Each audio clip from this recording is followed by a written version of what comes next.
எல்லோரும் வாருங்கள். இன்று உங்கள் எல்லோரையும் நான் அன்புடன் என் வைஷ்ணவ சேனலில் வரவேற்கிறேன். இன்று நாம் பேசப்போவது என்ன என்றால், பழைய காலத்தில் ஒரு நல்ல பழமொழி உண்டு. என்னவென்றால், பெரிவாளை பிழைச்சேனோ பெரும்பாவம் செய்தேனோ என்பார். அதில் ஒரு பெரிய தத்துவமே அடங்கியிருக்கு. தினந்தோறும் கார்த்தால எழுந்து பிறகு ராத்திரி வரை நம்மளை அறியாமலேயே நம்ம நிறைய பாவங்களை சிறிதளவு இல்லை கடுகத்தளவு சிறிதளவு பெரிதளவு பாவங்கள் நம்மளை அறியாமையிலேயே நம்ம செய்து கொண்டு வருவோம். என்னவென்றால், பெரிவாளை பழிச்சேனோ பெரும்பாவம் செய்தேனோ. ஒரு சேய்கள் கஷ்டப்படுகிறார்கள் என்றால் அதுக்கு காரணம் ஒரு தாய் தந்தை அல்ல. என்னவென்றால், ஒரு ஆத்மா பூலோகத்தில் ஜனிக்கும் போதே பூர்வ ஜென்ம கர்மாக்களை எழுதி கொண்டு ஜனிக்கின்றது. அதில் அந்த பாவம் புண்ணியம் எப்படியோ அந்த மாதிரி ஒரு ஜனனம், ஒரு குலம், ஒரு கோத்திரம், ஒரு வடிவு, அந்த மாதிரி அங்க அமைப்பு எல்லாம் அந்த ஆத்மாவுக்கு பகவத் சங்கல்பத்தால் கிடைக்கின்றது. இப்போது நீங்கள் பாகவத் புராணம், ஸ்ரீமத் பாகவதம் எடுத்துக்கொண்டால் அதில் என்ன சொல்லப்பட்டிருக்கிறது என்றால், பெரிவாளை மதிக்க வேண்டும். அதுதான் முதலில் ஒரு சிறந்த குழந்தைக்கு நல்ல சத் குணம் என்பார்கள். அதில் என்ன என்றால், பெரிவா என்றவர் ஆத்தில் இருக்கும் பெரியவர்களை மரியாதையுடன் அவர்களுக்கு மரியாதை தந்து அவர்களோட ஆசீர்வாதத்தை பெறுவதுதான். ஒரு செய் என்று நம்மளுக்கெல்லாம் பொதுவாக எடுத்துட்டா ரொம்ப கோபம் வரும். சுவாதீனமாக நம்ம வையக்கூடிய ஒரே ஜீவன் ஆத்தில் தாயாக தான் இருப்பாள். தாயிடம்தான் ஒரு செய் கோபத்தை காட்டும். எனக்கு இந்த கோபம், நீ ஏன் இப்படி செய்தாய் என்ற ஒரு கோபம். சுவாதீனமாக செய்வது யாரிடம் என்றால் தாயிடம்தான். தந்தை கூட அவ்வளோ சுவாதீனமாக கேட்டுக்கொள்ள மாட்டார்கள். என்னவென்று கேட்பார்கள். ஆனால் தாய் என்றவள் திரும்பி பேசாத 10 மாதம் கர்ப்பத்தில் சுமந்து எடுத்து முதலில் ஒரு செய் பார்க்கக்கூடியது என்னவென்றால் அந்த தாயின் முகம்தான். சுவாதீனம் என்று வந்துவிட்டால் அந்த செய் துக்கமோ துயரமோ வேதனையோ சந்தோஷமோ முதலில் பகிர்ந்து கொள்வது தாயிடம்தான். தாய் தந்தை என்றது ஒரு பழைய காலத்தில் சில பழமொழி உண்டு. என்னவென்றால், தத்துவமே உண்டு.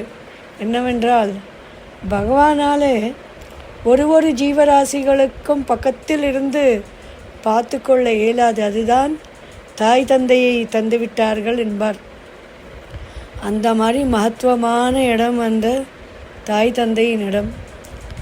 என்னவென்றால், அந்த தாய் தந்தையினோட ஆசீர்வாதம் பெறுவது என்றது மாபெரும் பாக்கியம். எப்படி என்றால், தாய் அறியாமையில் பேசினாலும் மரியாதை குறைவாக ஒரு தாயை பேசக்கூடாது. அது பாவ காரியங்களாம். என்னவென்றால், 2 தர்மங்கள் உள்ளது. நீங்கள் எடுத்துக்கொண்டால், பொதுவாகவே சொல்கிறேன் நான், பொதுவாகவே இந்த 2 தர்மங்களை கடைப்பிடித்தாலே மகாபெரும் புண்ணிய காரியம்தான். என்னவென்றால், நல்லவர்கள் மனதை நோக செய்யக்கூடாது. இப்போது ஒருவர் தீயவர்களாக இருக்கிறார்கள் என்றால் அவர்கள் மனதை நீங்கள் நோக செய்தால் அவர்கள் உங்கள் மனதை அவர்கள் ஆற்றலாலேயோ பேச்சாலேயோ திருப்பி உங்கள் மனதை அவர்கள் நடத்தையாலேயோ நோக செய்வார்கள். ஆனால் நல்லவர்களுக்கு நல்லவர்கள் மனதை நீங்கள் நோக செய்தால் அவர்களால் திரும்பி உங்களை நோக செய்ய வேண்டும் உங்கள் மனதை என்றது தெரியாது. ஒரு சிறு பிள்ளை போல் சிறு குழந்தை என்ன செய்யும்? ஒரு சிறு குழந்தை தெரியாத ஒரு தவறை செய்து விடுவார்கள். ஆனால் நீங்கள் உச்ச ஸ்வரத்தில் பேசினாலோ மிரட்டினாலோ ஏன் இவர்கள் என்னை இப்படி பேசுகிறார்கள் என்று புரிந்து கொள்ள சக்தி அந்த குழந்தைக்கு இருக்காது. ஆனால் இவர்கள் நம்மளை அடிக்கிறார்கள், இவர்கள் நம்மளை மிரட்டுகிறார்கள் என்று கண்ணில் தண்ணீர் வரும். அது சிறு குழந்தை போல தான் நல்லவர்களும். அவர்கள் மனதை நோக அடிக்கிறது மகா பெரும் பாவம்தான். தீயவர்களை நோக அடித்தால் அது தர்மம் என்ற அபிப்பிராயம். ஆனால் நல்லவர்களை நோக அடிக்கக்கூடாது. இப்போது என்னவென்றால், பூர்வ காலத்தில் நீங்கள் அந்த விஷ்ணு புராணங்கள் எல்லாம் எடுத்துக்கொண்டு படித்தால் அது சுலபமாக இக்காலத்தில் கிடைக்காது. எடுத்து படித்து கொண்டால் அதில் என்ன கணிக்கப்பட்டிருக்கிறது, என்ன எழுதியிருக்கிறது என்றால், பெரியவாளுக்கு மதிப்பை கொடுங்கள். ஒரு ஆத்மாவுக்கு நல்லாத்மா என்றால் அந்த நல்லாத்மா உள்ளத்தை நீங்கள் குளிர செய்தால் அதோட புண்ணியம் பூலோகத்தில் எதுவுமே இருக்காது. பகவானே ஓடி வந்து அவர்களுக்கு உதவி செய்வார். அந்த அளவுக்கு அது மாபெரும் மகத்துவம் பெற்றது. சில பேர்கள் சொல்வார்கள், இவனா ரொம்ப பண்புள்ளவனாச்சே. ஏன் ஒருவருக்கு பண்பு என்றால் எல்லாருக்குமே பொதுவாக ரொம்ப பிடிக்கும். பண்புள்ளவர்களுக்கு இந்த பண்புன்ற விவேகம், பண்பு, நிதானம், இதெல்லாம் சத்குணங்கள் நிறைஞ்சவர்களுக்கு இயற்கையாகவே வரும். எப்படி என்றால், பெரியவர்களை பார்த்தால் பண்போடு நடந்து கொண்டு அவர்களுக்கு தகுந்த மரியாதையை தந்து மனசை நோக அடிக்காது இருக்கிறதும் ஒரு தர்மம்தான். நான் தர்மத்தை பற்றி பேசிய போது நான் நல்லவர்களை பற்றியும் தான் பேசுகிறேன். இப்பொழுது நீங்கள் வேதங்களையும் புராணங்களையும் எடுத்துக்கொண்டால் அதில் ரொம்ப அழகாக சொல்லப்பட்டு இருக்கின்றது. என்னவென்றால், ஒருவனுக்கு ஒழுக்கம் என்றது ஒரு விதமான பலம்தான். எப்படி ஒருவனுக்கு ஒரு வியாதிமட்ட வாழ்க்கை என்பார்கள். இந்த காலத்தில் வியாதி எல்லாருக்குமே வயசு என்றால் அந்தந்த வயதுக்கு ஏற்ற பலகீனம் வருகின்றது. ஆனால் சில பேரை பாருங்கள், 90 வயசுக்கும் சுறுசுறு என்று ஓடுவார்கள். என்னவென்றால் அது தெய்வத்தின் அனுகிரகம்தான். பழைய காலத்தில் ராஜா மகாராஜாக்கள் கூட சத் விஷயம் தெரிந்த மகாரிஷிகள் கண்டால் ஓடிப்போய் மரியாதையுடன் அவர்களை வரவைத்து அவர்களுக்கு தகுந்த விசாரணை செய்வார்கள். ஏனென்றால் சத் ஒரு நல்லாத்மாவின் ஆசீர்வாதம் பெறுவது என்றது மகாபெரும் புண்ணியம். பாதஸ்பர்ஷனம் என்பார்கள். என்னவிது? இப்பொழுது நீங்கள் பகவத்கீதையை தினம்போதோறும் படிக்கிறவர்களாக இருந்தால் சட்டென்று நீங்கள் சொல்லிவிடுவீங்க. ஒருவர் பழைய காலத்தில் பார்த்து கொண்டிருந்தால் மகரிஷிகளை ராஜாக்கள் ராஜ்யத்தில் அழைத்து சென்று அவர்கள் காலை பாலால் அலம்புவார்கள். அது ஒரு மரியாதை. பாதஸ்பர்ஷனம் என்றது பெரிவார்களை ஆற்றில் உள்ள தாய் தந்தை தாத்தா பாட்டி என்று பெரியவர்களை காலை ஸ்பர்ஷனம் செய்து அவர்கள் ஆசீர்வாதம் பெறுவது ஒரு மகாபெரும் பாக்கியம். இதுதான் கைவல்ய இந்துயிசம் என்பார்கள். இந்து தர்மத்தில் இதில் பற்றி நல்லாக விவரமாக வர்ணிச்சிருக்கிறார்கள்.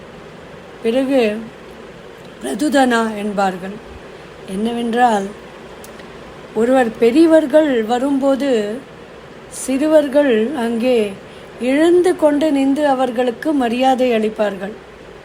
பெரியவர்களுக்கு எப்படி மரியாதை என்றால், ஒன்று பாதஸ்பர்ஷம், இன்னொன்று பிரதுதனா என்றது எழுந்து நின்று அவர்களுக்கு மரியாதை அளிப்பது. அது ஒரு விதமான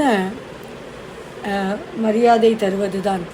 பிறகு பெரியவர்கள் ஆற்றில் இருக்கவர்கள், மகரிஷிகள், ஆச்சாரியர்கள், அவர்கள் பேசினால் அவர்களுக்கு கவனத்துடன் அவர்கள் என்ன சொல்கிறார் என்று கேட்டுக்கொண்டு வழி நடப்பது. எல்லாருக்குமே ஆச்சாரியம் இருக்கார்கள். என்னோட தந்தையாருக்கும் ஆச்சாரியர் இருக்கார்கள். அந்த மாதிரி ஒரு ஆச்சாரியர் ஒரு குலத்துக்கும் ஒரு ஆச்சாரியன் இருந்து ஆச்சாரியருக்கு கேத்த மதிப்பை தந்து அவர்களோட ஆசீர்வாதத்தை பெறுவதும் ஒரு மகா பெரிய புண்ணிய காரியம்தான் என்பார்கள். இப்பொழுது என்னவென்றால், ஸ்ரீமத் பாகவதத்தை எடுத்துக்கொண்டால் 9வது ஆங்கிலத்தில் சாப்டர் என்பார்கள். அதை எடுத்துக்கொண்டால் அதில் என்ன எழுதப்பட்டிருக்கிறது என்றால், யுதிஷ்டிர மகாராஜாவை பாருங்கள். அவர்கள் எப்படி தன்னோட அப்பா தன்னோட தாய் தந்தையை எவ்வளோ மதிப்பாக நடத்துகிறார்கள். தன்னோட என்ன எனக்கு அளித்த பணி என்ன, நான் எப்படி செய்ய வேண்டும் என்று அவர்கள் ரொம்ப அழகாக அதில் வர்ணிக்கப்பட்டிருக்கிறது. யாரிடம் எப்படி, எந்த மரியாதையுடன் எப்படி நடந்து கொள்ள வேண்டும். பிறகு நீங்கள் பகவத்கீதையை பற்றி எடுத்துட்டாலும் அதிலையும் நம் பெருமாள் ஸ்ரீ கிருஷ்ணர் என்ன சொல்லியிருக்கிறார்கள் என்றால், பெரியவாளுக்கு எப்போவுமே பெரியவாள்களை பார்த்தால் அவர்களை சேவிச்சிட்டு அவர்களை ஆசீர்வாதத்தை பெறுங்கள் என்பார்கள். ஏனென்றால் பெரியவாள்கள் வீட்டில் இருக்கும், ஆற்றுல இருக்க பெரியவாளோட ஆசீர்வாதத்தை பெற்றால் அது ஒரு மகாபெரும் புண்ணியம். அது அளவு புண்ணிய காரியம் உலகத்திலேயே இருக்காது, அந்த அளவு மகாபாகியம். அதனால் ஏதாவது நல்ல காரியத்துக்கு போச்சே கூட, கிரகப்பிரவேசமோ ஒரு கல்யாணமோ எந்த நல்ல காரியத்துக்கு போனாலும், ஒரு குழந்தைக்கு பேர் வைக்கலோ இல்லை இது வேறு ஏதாவது நல்ல காரியத்துக்கு வேலை கிடச்சி போனாலும் அதை கொண்டு வந்து பெரியவா காலடியில் வச்சு, ஆற்றுல இருக்க அம்மா அப்பா காலில் வச்சு சேவித்து ஆசீர்வாதம் வாங்கிட்டு பிறகு அந்த காரியத்தை தொடங்குவார்கள். இத்தோடு நான் என் வீடியோவை முடித்து கொள்கிறேன். எல்லோருக்கும் என் ஸ்ரீ கிருஷ்ணர்களால் நன்மைகள் உண்டாகட்டும். உங்களுக்கு என் வீடியோக்கள் பிடித்திருந்தால் நிச்சயமாக சப்ஸ்கிரைப் செய்து கொள்ளுங்கள். ஜெய் ஸ்ரீ கிருஷ்ணா.